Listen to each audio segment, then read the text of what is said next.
পাথরের এবড়ো খেবড়ো পথ ধরেই কিন্তু আমরা উঠে গেলাম তারাগড়ে। আর এখানে একটা বিশাল বড় দুর্গ রয়েছে, সুন্দর একটা ইতিহাসের ছোঁয়া, ইতিহাসে মোড়া একটা জায়গা। এই যে এখন আমরা মাঝ রাস্তায় আছি। আর চলুন আজ ঘুরে দেখবো আজমিরের বিখ্যাত তারাগড় পাহাড়।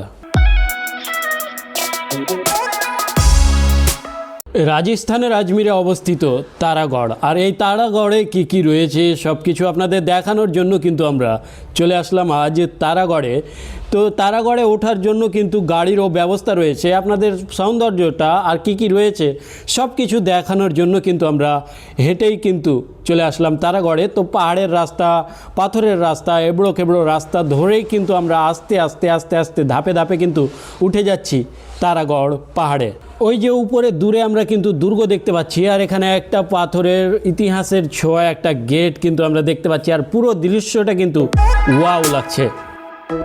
এটা হচ্ছে জাদুর পাথর। আপনারা হয়তো শুনেছেন জাদুগির জয়পাল যোগী যে খাজা মাইনুদ্দিন হাসান চিশতি রহমতুল্লাহ আলাইয়ের উপর নিক্ষেপ করেছিলেন এত বিশাল বড় একটা পাথর, সেই পাথরটাই এটাকে জাদুর পাথর বলছে এখানকার স্থানীয়রা। পাহাড়ের উপর থেকে পুরো দৃশ্যটা দেখতে পাচ্ছেন, অসাধারণ একটা দৃশ্য। আর আমরা প্রায় 1.5 ঘন্টা হাঁটতে হাঁটতে কিন্তু এই যে একটা সামনে দুর্গ দেখতে পাচ্ছি, এই জায়গায় এসে পৌঁছেছি। আর এখান থেকে কিন্তু নিচের ভিউটাও কিন্তু সেই ওয়াও লাগছে।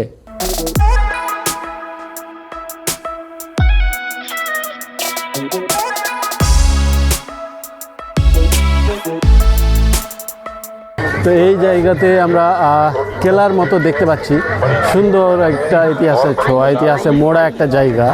সৌন্দর্য কিন্তু সেই সৌন্দর্য।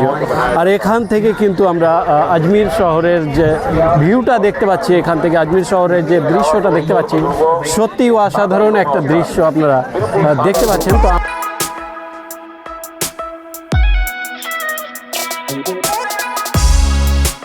প্রায় 2 ঘন্টা পথ, দুর্গম পথ, পাহাড়ের পথ অতিক্রম করার পরে আমাদের কাঙ্ক্ষিত জায়গায় এসে পৌঁছেছি। এটা হচ্ছে তারাগড়, তারাগড় পাহাড়। এখানে রয়েছে হজরত মিরান সাহেব রাদিয়াল্লাহু তাআলা আনহুর মাজার শরীফ।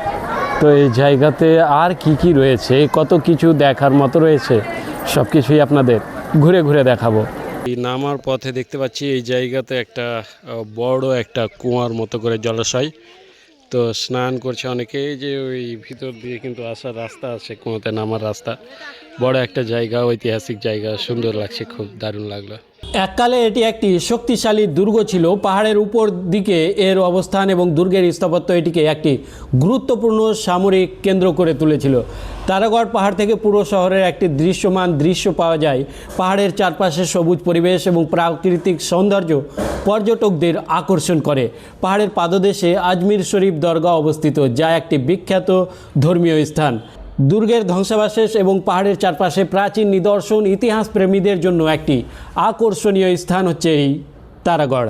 পাথরের যে এত সুন্দর করে কতদিন আগে কে তৈরি করেছে এই জায়গার এইগুলো, তো সৌন্দর্যটাই দেখতে পাচ্ছেন। যে এখন আমরা মাঝ রাস্তায় আছি। আর এখান থেকে কিন্তু এবার ওই 2.5 দিনকার ঝোপড়া যেটা ওটা দেখা যাচ্ছে এই যে। আর এই যে পুরো আজমির শহরটাকে এখান থেকে কিন্তু দেখা যাচ্ছে এই যে। আর ওই যে যেটা ওটা হচ্ছে আনার সাগর। এই যে পাহাড় চারিদিকে সৌন্দর্য।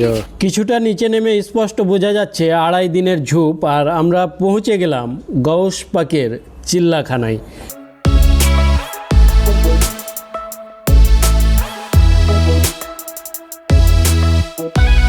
এখান থেকে স্পষ্ট আজমির শরীফ দরগা কিন্তু দেখতে পাওয়া যাচ্ছে। আর পুরো শহরের সৌন্দর্যটা দেখুন একবার, ওয়াও লাগছে। তো আজকের মতো এই পর্যন্তই। ভালো থাকবেন, সুস্থ থাকবেন, খোদা হাফেজ।